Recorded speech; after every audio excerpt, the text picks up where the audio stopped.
I discovered two things just now. This thing has the belly storage to rival a diesel pusher, and it also is sitting right next to a mud puddle that really likes to cake up some brand new shoes.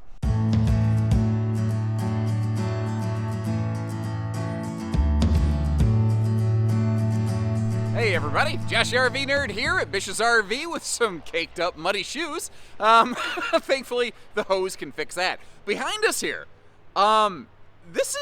I am really starting to have a very healthy respect for what Dutchman's doing in this Yukon series. I think that this might be one of those little dark horses that you didn't see coming, that maybe wasn't on your radar, and it's like, it's not a brand that it seems like someone's like, oh, you gotta go check these out. Like, they're not always the most well-known, but they're doing the things that I see the well-known brands do, doing them well, and throwing their own interesting little fun spins on things. And I love the fact that they're not just making Me Too floor plans. Like, they make a thing called a 320. It's the exact same 35, 36-foot rear living room with dual opposing super slides and a bedroom slide that everybody makes.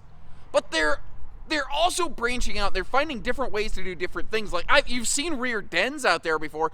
This, I think, has one of the best kitchens and most open, expansive rear dens that I've seen, while still providing a clear definition of, like, here's the living room, here's the kitchen. And the upper deck on these feels like it was taken straight out of something like a diesel pusher, or maybe punching above their weight class a little bit. Like, it's got a little bit of that kind of Riverstone layout and vibe going out upstairs.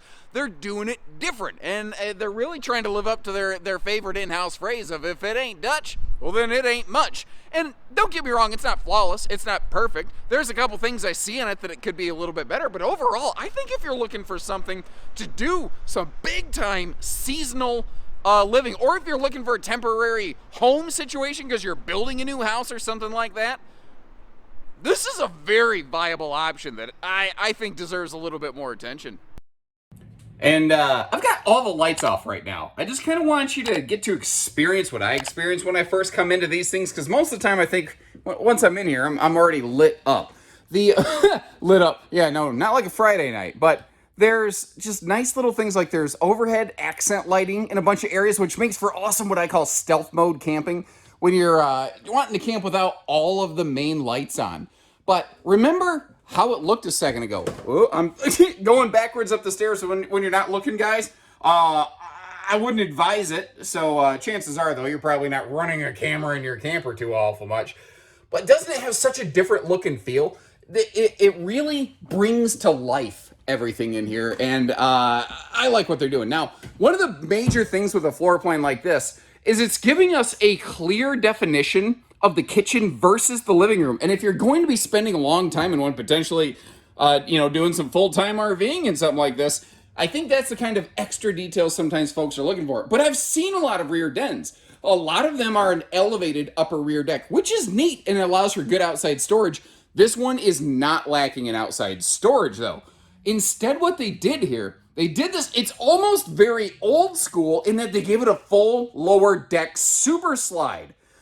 So you've got the, your full dining table, full double sofas, and theater seat. It has effectively 4 main seat fixtures, which to me, in a way, almost seems like overkill. But what I do love that it does give us is just windows everywhere. Look at the window coverage on this thing. It's just everywhere you look on this. You've got, she's full of class, full of glass. The one sometimes seems to go with the other. But like a lot of rear dens, if you notice over here, with those opposing hide-to-bed sleeper sofas, you actually create excellent guest capacity. So, it's mostly a couple's rig, but there's nothing that says you couldn't entertain family for a weekend in this thing. And you may have noticed, if you're looking for more of a conversation corner, that big TV can pivot around. Now, the cabinet doors just below the TV, under that will, almost like a hearth, but the shelf there, that is all storage, but it flips up and doesn't have a gas strut. That's one of the little nitpicks that I have as we go through here, but admittedly, I don't have a lot of nitpicks on this one. So you've got that theater seat sitting at Boardwalk and Park Place straight across from this thing. You saw the blackout nightshades blotting out the sun like the arrows of the Persian army, for King Leonidas and whatnot here. And, shoot, I shot myself in the foot. I was going to show you something neat down here. And that is the chair buddy. The little gas strut flip down arm to keep those two chairs in place. Now, it just flips up out of the way when you reach your destination, and you have those opposing, not opposing, but those dual fold-away guest chairs included with this.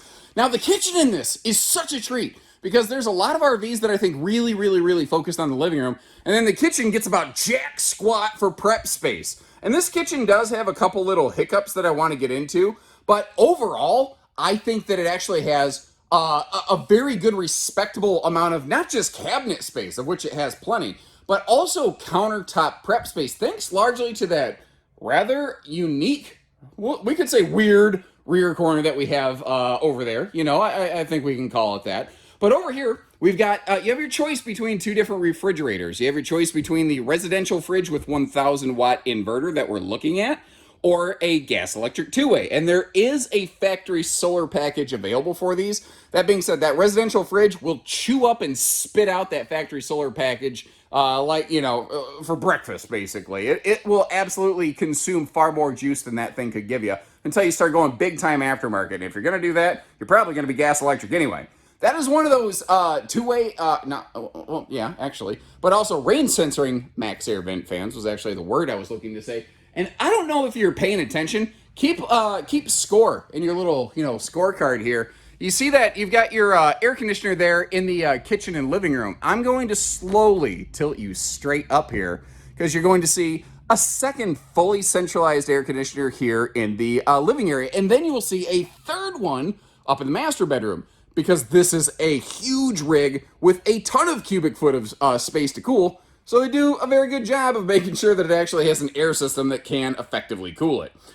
Which is exactly what my mother used to tell me to do on a family trip. She'd say, effectively cool it, Josh. I did have a way of getting under the family's skin. I'm sure you can't even imagine that anyway. Totally carpetless flooring through the entirety of the RV, other than the little carpet square that I scrubbed my dirty shoes off before I came in here. I actually went and hosed my shoes off. Thankfully, I didn't hose inside of them. But easy cleaning. That's the goal behind one of these. Now, it does utilize vented floor heating to effectively heat the RV more evenly, which is something that cabinet ducted heating doesn't always do the best job at. Where this is a little bit different, though, is this whole like kitchen to bathroom exchange with this extra chunk of counter space here is very uncommon. One thing I wanted to point out here, though, is there are some outlets hidden away sometimes under the overhead cabinets on this thing. That's not the most convenient place for it, but notice they did give us some outlets down here. So if what you're looking for is, like, that is an awesome coffee maker corner. That is an awesome griddle station right there that I think you could do a lot of good work on. It's a little bit uncommon, though. Something else I know that will be kind of a hiccup point, like it's awesome that we have this big 4-burner Insignia stove, but it is really kind of shoved into that alcove right there where it just doesn't necessarily, give you the most function. Like every time you stir something, you're going to have to like turn around and set the spoon like on the countertop behind you. Now, that big pantry that we saw over there, that also does go all the way to the ceiling. Thankfully, there is a light switch inside of that. Now, certain aspects of this RV, the more you dig into it, the more it might sound a little bit familiar. Something a lot of people don't necessarily realize is that Dutchmen is a subsidiary of Keystone. That wasn't always historically true. That's how they've been, assigned under the Thor family of RVs. So as a result, there actually are a couple areas in here where they will share some DNA, but they do still come up with their own concepts and their own designs, basically. Like this shower is something that, to me, more closely kind of resembles like a North Point or a Pinnacle. You got that giant walk-in shower, that 300-pound rated flip-down seat that I didn't do a good job of flipping down there.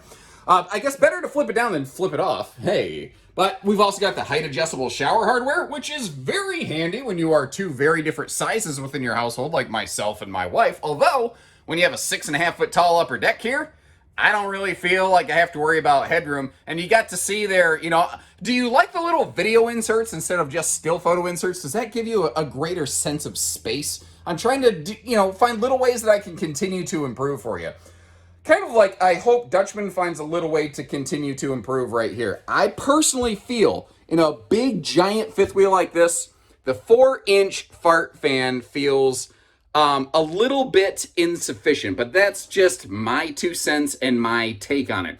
Now, this is, if you saw our front living Yukon video, this bathroom and bedroom is going to look very familiar. Basically, it's just in the front of the RV instead of the back, and it brings with it a lot of the same kind of benefits, where you have this virtual like walk-in closet right here. You could remove the shelves. That could become your washer-dryer space. And then, of course, you've got the dual lavatory over here, the double sink setup, which normally I'm not a big fan of double sinks. However, this one has so much space in this extended, super long upper deck that it still leaves her good counter space. You got the Lipitorage storage galorage going on down here. For me, it kind of works. Now, when somebody's in the shower, yeah, you kind of cut the camper off.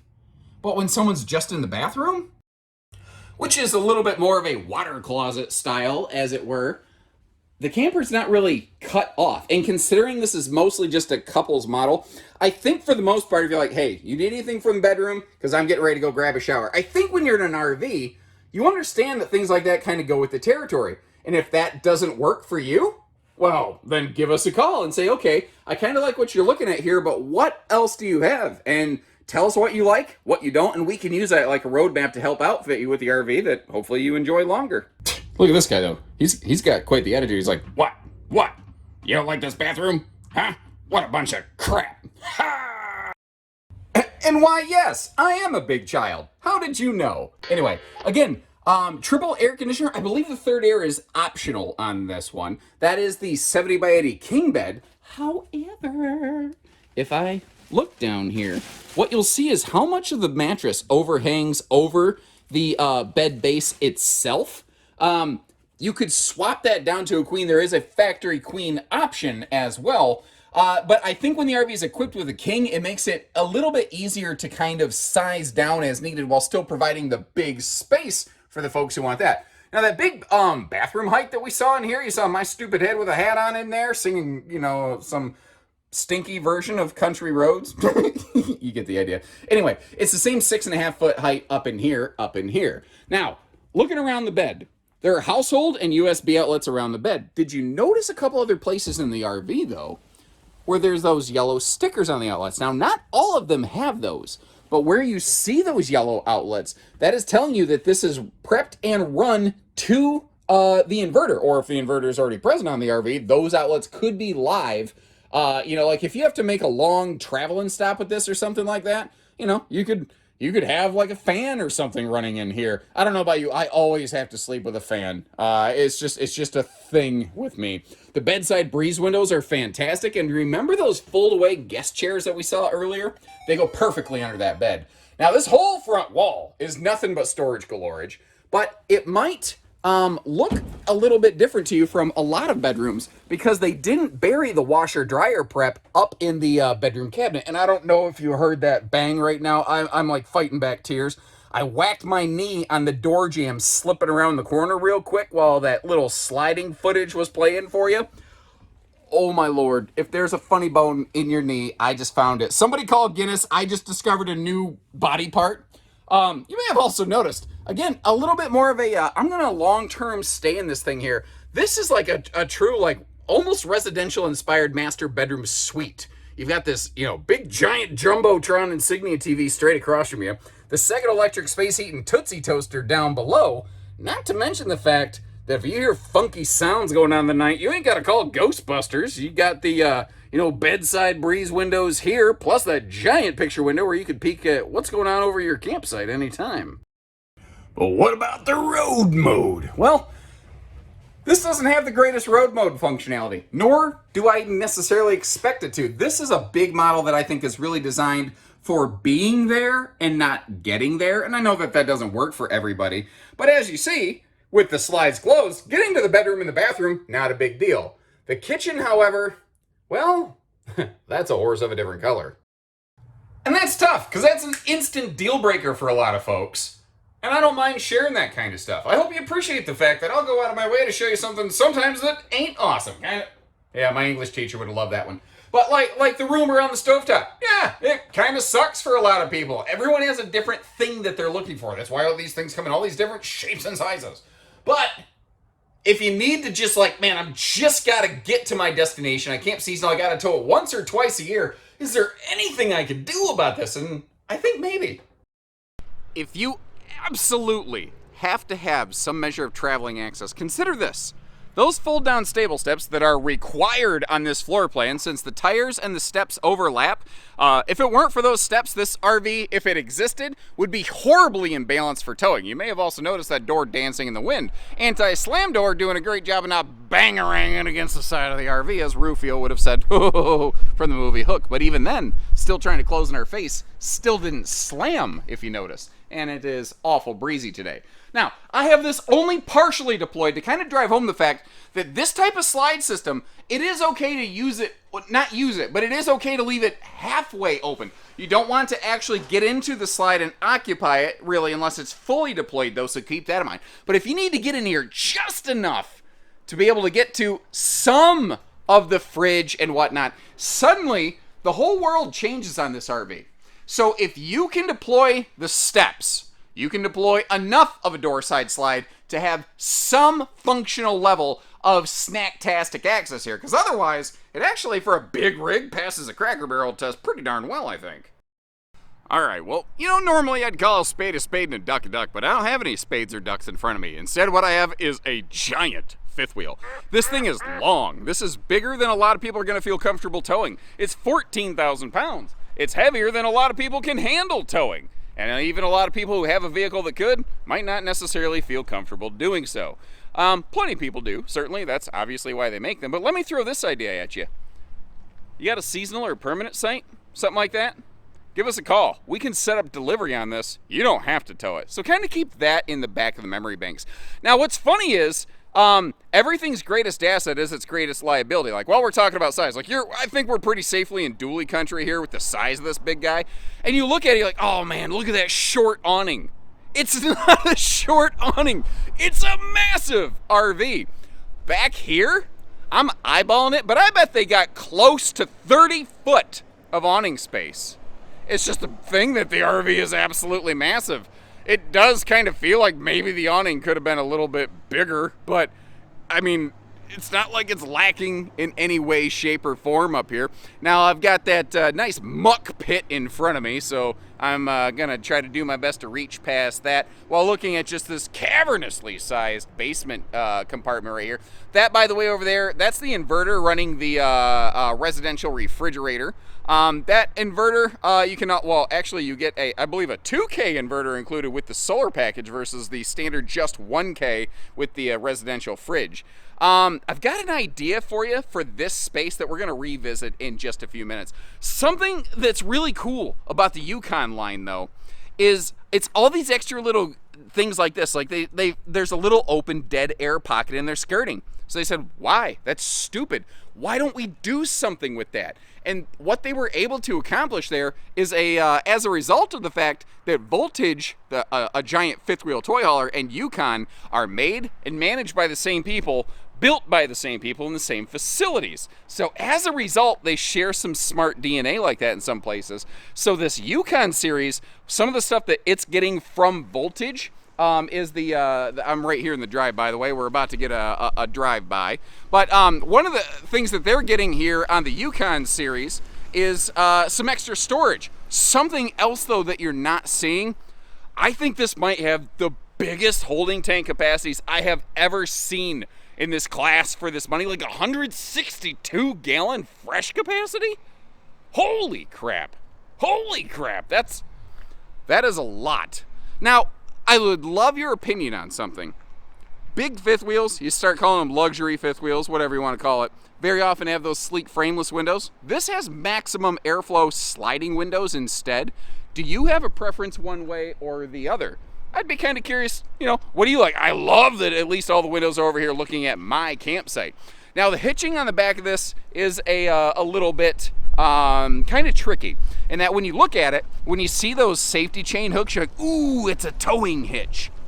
But I don't see a wiring harness, which leads me to think that this is going to be considered a 300-pound accessory hitch. You want to know a funny industry doesn't want you to know pro tip on that? They're literally the exact same thing.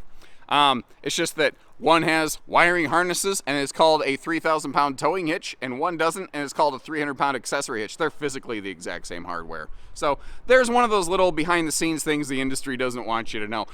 There's a couple cool things here, like the underbelly of this. It's enclosed.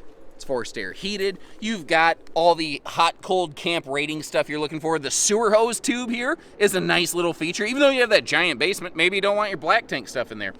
That's all pretty industry normal type stuff, though. The sewer hose is a nice touch. But look at this. On their slide outs that hang down really far, they will actually just add an additional aluminum structural bracket down there. And the first time I looked at it, I went, huh, I've never seen that before. Why are they doing that? And then I thought about towing this thing. This is so long. This is going to catch some wind when it's going down the road. So they put some extra structure back there to help make sure that that skirting doesn't catch wind and get wind buffeted and rip off when you're going down the highway. That's awesome. Usually at best, I think that's a good indicator of the fact that they're willing to build a little extra stuff where you don't see it. Usually at best, all I see is a little metal piece of just hanging there to try to gusset and buff something up. That is very intentional. That's very awesome to see something welded together like that. And I just discovered something else I really like about this. Like, we've already talked about, because of the association with the voltage toy haulers, the extra little storage compartments that you get in here, little tool chests, little things like that are nice, handy features. This is not the reason. You're not going to be like, well, I was going to choose between two RVs and this one had a tool chest. But it's nice that it's there, But I noticed as I was checking into this, I was shocked.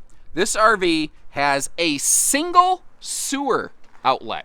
This thing is a behemoth. It is so large, I was sure it was going to have two. I was sure of it. But nope. Everything plumbs to one location, so you don't have to worry about hooking and unhooking and dragging around the stinky slinky, which I think is another. That is one of those things. If you are going to be doing some kind of full-time and or seasonal camping, that is so handy. And we already talked about the massive holding tank capacities this thing has on it. I think it's one of the best qualities that it has there. Now, as we work our way around here, the front cavity on this is going to look a little bit open. That is where they keep their spare tire. But there's also, if you notice, there's like a little plate down below that. That's because basically, and a lot of RVs do this, there's pre-made perforations in there, which I like that alliteration, where you could put a generator in there, like generator punch outs. But they've covered it, so it's not a mouse house. Little things like that make it. By the way, that is why they overuse so much of that little spray foam stuff, just to make sure there's not a nook and cranny where there's a mouse that can get in there. Now, I will also tell you, I've done this for a lot of years. I've seen some crazy. It's like farmers. We know a thing or two because we've seen a thing or two. I've seen critters get into crazy stuff. I have a customer from Georgia, from years ago, who found out that squirrels can smell Nutter Butter peanut butter sandwich cookies from outside of the RV.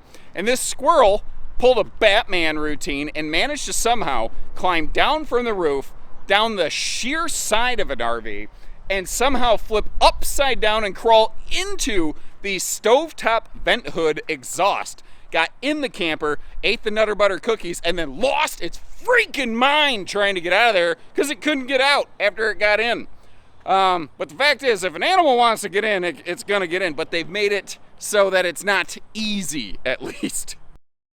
Now that big giant flag they have over there way across the street if Bell Tire is any indication, it is a heck of a windy day. If the microphone kind of cuts out, that's just sort of what this one does when it gets too windy, so it doesn't sound like in your ear. Anyway, so what I want to show you up here, there's not necessarily anything different up here from a lot of brands. Like, it has roof attic vents. You've got your triple air conditioner on this one, as we talked about inside. We are roof solar ready, and that's kind of a little bit of what I want to talk about up here while we just take a quick look around. They do offer a factory solar package from Dutchmen on these Yukons. However, a big stinking unit like this strikes me as more of something that you're going to just use in a park. You're going to have it plugged in, whereas some of these more smaller towable RVs, you're going to move around and maybe solar's more important to those. But at the same time, if you are going to be kind of off-grid living in these, which I've seen people do, the size of this, the sheer amount of open square footage that you have on this roof allows you the opportunity to custom build a massive solar package multiple thousands of watts if you are so inclined. So, I don't know. Does it feel like, they should be offering from the factory some of these monster solar packages? Or because of the specialized use of things like that in these big fifth wheels, is that something that should still be more in the realm of aftermarket? One last question for you here. That sliding tray is cool, but we got a lot of basement here. Would you be interested at all in the idea of a optional camp kitchen being built into that basement? Would that make sense on a big model like this with all the big patio space? Or is this something you see yourself spending more time inside and less time outside and finding that less of a useful feature? Leave me a note, let me know. And while you're doing that, let me know your favorite couple things where you think they nailed it and your least couple things where you think they failed it and they could improve. And I'll make sure I get that information relayed back to the manufacturer. As always, I'll leave you a link in the video description to check for pricing and availability. You don't have to worry about hidden dealer fees. We're family owned and operated. We don't engage in that kind of business. But when you're ready, we're ready. Whether you pick it up or whether we deliver it to you, whatever the case. So take care, stay safe, have fun, and best wishes from Bishes, everyone.